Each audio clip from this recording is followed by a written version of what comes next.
What's up guys, and welcome back to a brand new video and a brand new episode of my F1 2017 career mode, and we are here for round number 6 for the Monaco Grand Prix. And unfortunately, bad news as the scheduled rear wing upgrade for this race has failed on us. So I'm going to have to put some R&D points away and hopefully try and fix that one in the coming races. But hopefully we're going to get maximum points in this practice session to try and hopefully fix that situation. But hope you guys have had a great Christmas and all just the general festivities and whatnot, good time with your families and all that sort of thing. There have been a couple of missed days of uploads from me just because I simply didn't want to upload. Also, it was my birthday also on the 23rd, so it all sort of comes at once around this sort of time of year for me. So hope you guys, like I said, can appreciate the fact that, you know, I've got a few videos here and there, but like I said, the main thing here is to appreciate time with your family, and that's exactly what I've been doing. Hopefully you guys have been doing the same and eating loads of crappy food. But nevertheless, we're going to jump into this video now and focus on the task in hand. And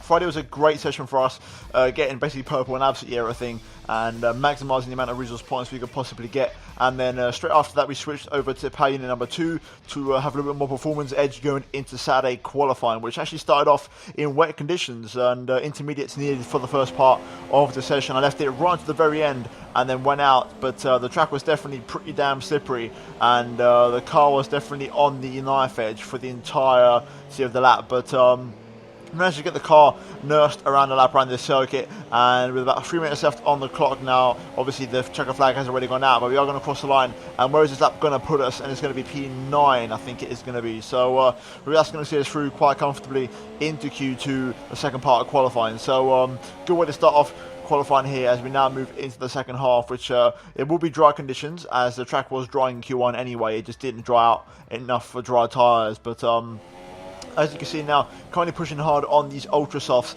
and so far we're just trying to find the limit of the grip, see what our car is like, because this is a track where the Williams car traditionally hasn't gone particularly well. So I'm keeping that in mind in terms of how our car performs, but so far the car feels good. So I'm quietly optimistic we can get something here if we hook up the lap. This is the real thing. Obviously the circuit is the ultimate challenge, so if we get the perfect lap, I think we can pull something out the bag. So we managed to get through into Q3 in P7 there. And speaking of Q3, we are going to go for 2 runs, and our first one gets us second place, but we are going to go for an improved second run here, and we're going to see exactly how good this lap is. So straight away into the first corner, we're going to go down to 3rd gear to pick up the apex. It's really important you get good traction out of here to carry good speed all the way up this hill as we now go into turn number 4 for Massenet. 4th gear corner, eventually dropping down to said gear and then flicking it right through the casino square, really on the limit of the grip here and as close as possible to the barriers as we now go down to 2nd gear for Mirabeau, and then a couple more gears down to 1st for the Lowe's hairpin, the slowest corner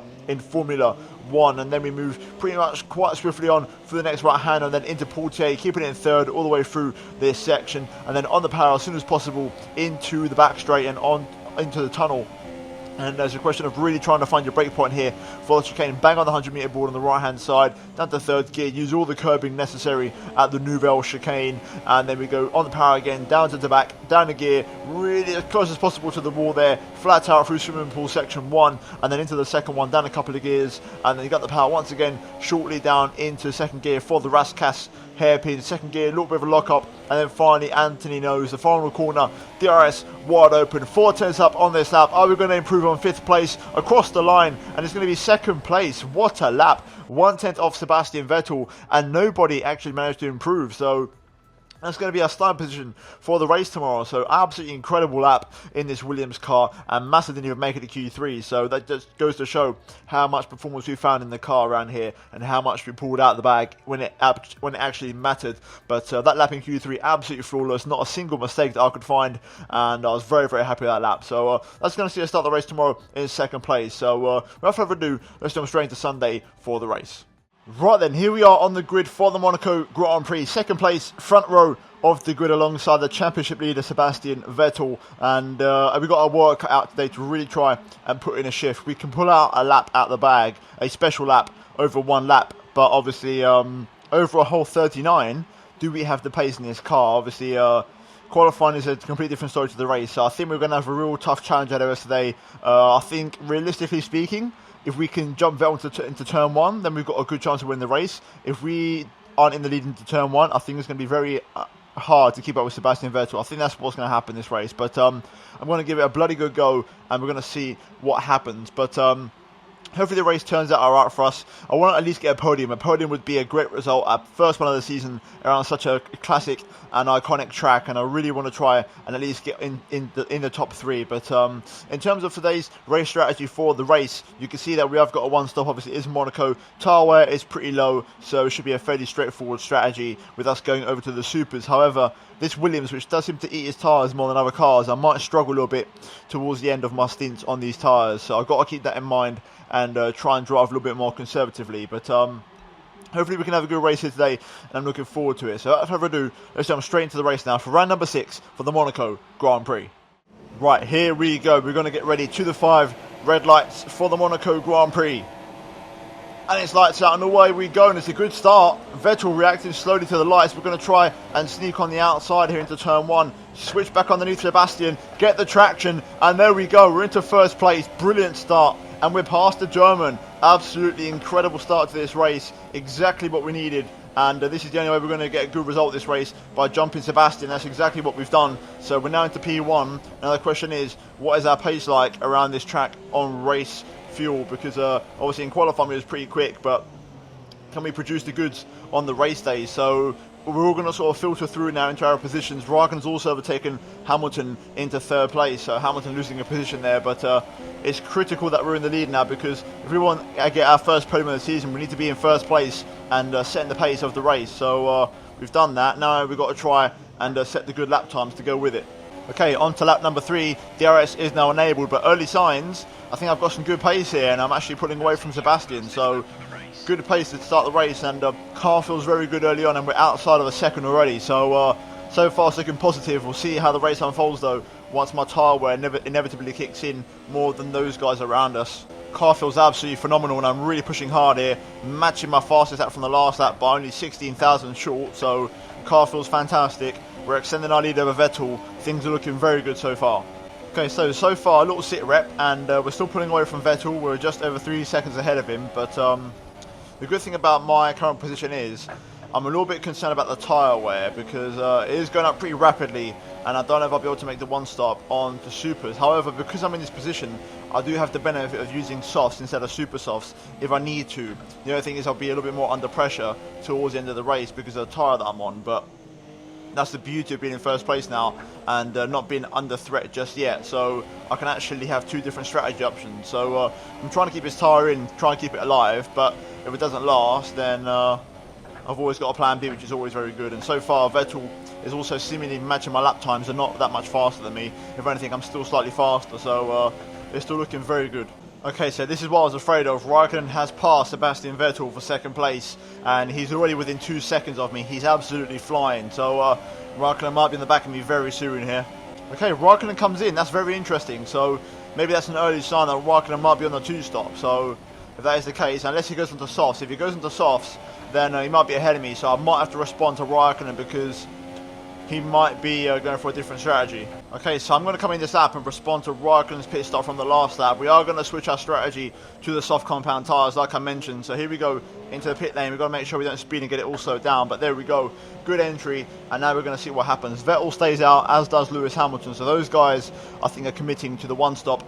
And let's see how this all pans out. We've got Bottas here on supers, who's also started the race on that tyre. But where is Kimi Raikkonen? That's the real question here. Right now we are going to rejoin behind Nico Hülkenberg by the looks of it, and we'll see who's next. There's Raikkonen next on ultra soft. So Raikkonen on the ultra soft tyres, so that does mean he is on a 2-stop strategy. So even if he was on the 1, he would have undercut me anyway. So luckily we've gotten away with it, but we have done our pit stop now onto softs for today's race. So it's time to tuck in now, make these tyres last, but also have some good pace to make sure we don't get undercut by anybody. So we've got to now just push on these tyres, but also keeping them, making them last, because he's got to go to the end of the race now.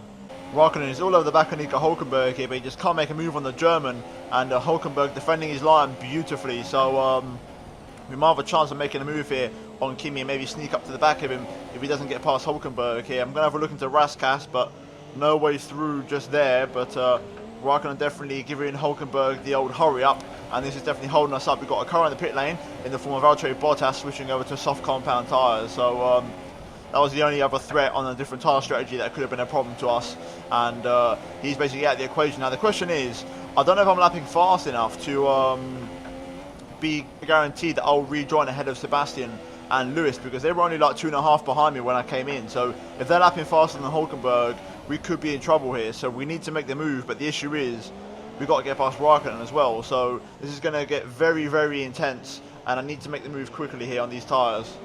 I'm going to try and go for that Raskas overtake again, but I'm going to opt for a bit of a different line into the outside, which will then come back to me on the inside. I'll switch back underneath Raikkonen here. Going to stick my nose into the final corner, squeeze him into the wall a little bit. There's a little bit of contact, but we are going to make it. It's a scruffy move, but I had to make it work, and a lot of commitment went into that one. Raikkonen on my inside though, coming back at me into turn 1 here. I've got to leave him the room. There's a Ferrari. That's Sebastian Vettel, who's exited the pit lane, so he's managed to stay ahead, which is crucial for the race lead. But here we go, Raikkonen around my outside into Massenet. This is going to get so close. I'm going to let him have the inside. I'm going to switch back underneath him through Casino and put the power on and take the inside into Mirabeau. Can we hold it? Raikkonen's still there, but we've just got in front, and what a move that was. We had to make that stick, but now Vettel was in front of Hulkenberg, so the second I get past Hulkenberg, I've got to really give it some. I was faster than Vettel in the first stint, so can I catch him? I don't know. We'll have to see what tyre he's on. If he's on Superstar, so we could be in trouble.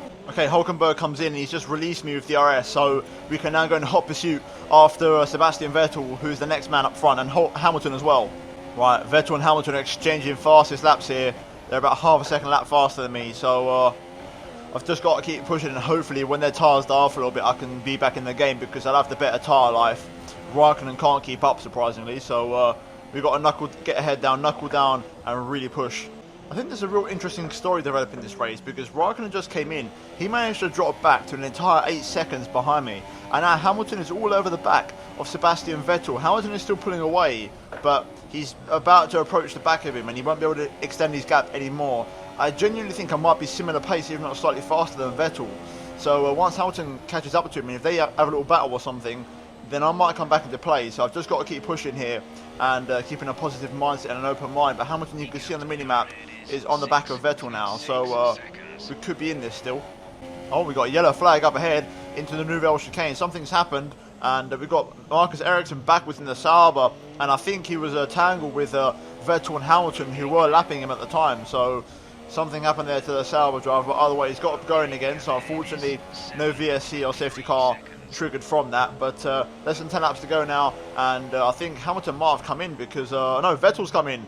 Vettel's going for a pit stop. I wonder if he's just staying some front wing damage, maybe. So Vettel has had to throw the race win away for a front wing change, I'm going to presume, and it's going to promote me up to second place. So Christmas come early, or should I say Christmas come late, as this is going to go after Christmas. So overall, not too bad, but very weird incident there. Meanwhile, we've got less than 10 laps to go, like I said, and the tyres are holding up. I should be able to make it, but they're not going to be in a particularly great state at the end. Bottas is slightly faster than me, because I'm just struggling on my tyres, but I should be able to make it to the end, no worries. Oh, we've got another yellow flag up ahead here, and something's happened once again. Now green again, bit of front wing debris, and there is Hamilton. So Hamilton's got tangled up with the other Sauber, I think. I think it's a Sauber, yeah, Pascal Wehrlein. And Hamilton there just in front of us, going very slowly. So could we snatch this race win right at the last second? A late double Christmas present possibly from the AI here. Let's see how this one goes. But Wehrlein causing all sorts of trouble here under blue flag conditions. So let's see if Hamilton can negotiate him. If not, then we've got a chance here to snatch this race win. Now let's try and play our cards right.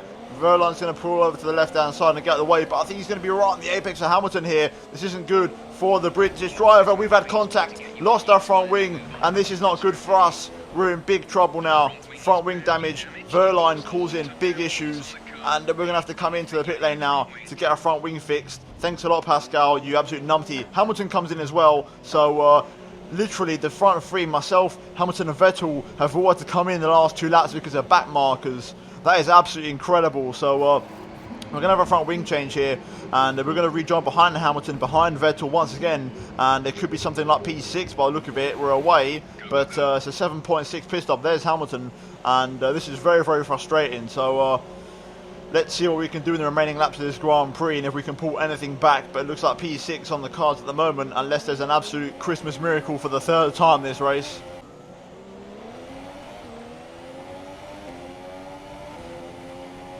Alright, we've got all cars in the pit lane. Everyone's just coming to the pit lane, I've just realised. So that's given us second place, and Hamilton's just up the road. So somehow, I don't know what happened, but maybe people couldn't make their tyres last, which was something that I noticed at the start because of the tyre strategy. But no one can make their tyres last. So we're back up into second place somehow this race, and we've got a chance of winning this with Hamilton just up the road and a couple of blue flag and lap cars. The issue is Ericsson is really costing me time hand over fist here, so we need to get past him sooner. Oh, he's giving me more damage. Come on, get out of the way. Right, we've got past Ericsson. The Saubers this race have caused major trouble, but we've lost a hell of a lot of time to Lewis, and I think we might not be able to catch him now. Right, here we go into Rascash for the final time, and wow, this has been an absolutely mental race. Hamilton wins at Monaco, and we're going to come home out the final corner for our first podium of the season and a brilliant second place. What a result, what a race. And oh wow, that was just that was definitely the biggest roller coaster of a race I've ever had around Monaco. So many position changes, so many changes of fortune, and in the end we managed to get a big Christmas gift, and nobody being able to make their tyres last right at the end there, including Sebastian Vettel's and Ultrasoft. So that was a really weird thing to see there. So I don't know what the hell happened, but me and Hamilton got gifted a 1-2 in that regard. So I'm not going to complain. I'm pretty sure Lewis won't complain either. So wow, there we go. Finally, this is the first time in ages there's not a Ferrari in the podium either, and this is the first race all season where a Ferrari hasn't won. So big change for the season, and what a race that was. But we're now going to move into the race results, drivers and constructor standings. Okay, so looking at the final race results, and I've noticed this whilst I was recording the replay cams and also before I started. I noticed Bottas, Ocon, Vettel and Verstappen didn't have an extra pit stop to their name, and they did go through the pit lane with 2 laps to go, so I had a little bit of investigating, and it turns out they all sped under virtual safety car, as you can see here on screen. Every single one of them sped, so they had to serve a drive-through. So that basically gifted me and Hamilton a 1-2. So I'm not going to complain there, and a very good result for me, and I'm very happy with that one. And after all the issues at the race, I thought that was where I was going to finish more or less anyway before the issues occurred with the Sauber. So I guess that was sort of somewhat of a redemption. But overall, very exciting and up and down race, with Hamilton taking the race win, and further down the order, Daniel Kvyat, the only retirement on the race, and Felipe Massa only managed in 17th place after starting from the back of the grid. But in terms of the driver standings after that race, Vettel still leads the way. Hamilton jumps up into second and is only 19 points behind the German, and we remain in 6th place ahead of Bottas there, and just behind Esteban Ocon. Felipe Massa loses a place to Nico Hülkenberg, also in the lower half of the top 10. But then in terms of the constructors, we re-overtake Red Bull for 4th place. How long can we stay there for? I don't know, but for now we're in 4th, and overall that was Monaco, and a very hectic race. But we're now going to move into the laptop. Okay, so after that race, we're going to look at the upgrades, and we're going to purchase one more front wing upgrade, which is going to be this one here for 900 resource points. That will arrive for Baku, and then in the next one we should purchase this one here, so that will also arrive for Baku. So that way we'll have a double air upgrade going into that race, and we can also now focus on trying to get a few of the ultimate and more major upgrades. So hopefully we get that first driver promotion soon, and that way we can try and pursue some upgrades. I do want to do these two here as well for the engine performance, and that should hopefully get us ahead of Ferrari. And then once we've done those two, we should be a little bit more competitive in the straight line speed traps. But fortunately, they're really doing damage in the engine power department. They're really impressive, but we're definitely starting to drop behind there. And also in the chassis as well, like I said before, I do want to do this tyre wear one as well, because we are suffering with some tyre wear. But it's going to take us, it's going to be a slow building process, but I'm looking forward to it, and that's why I switched from Mercedes to this team. But if you guys have enjoyed this crazy episode of Career Mode, then please do leave a like on the video. Also subscribe if you're new to the channel around here, and also please be sure to check out these videos on screen if you have missed them. But other than that, guys, thanks a lot for watching, and I'll see you in my next video very soon. Goodbye.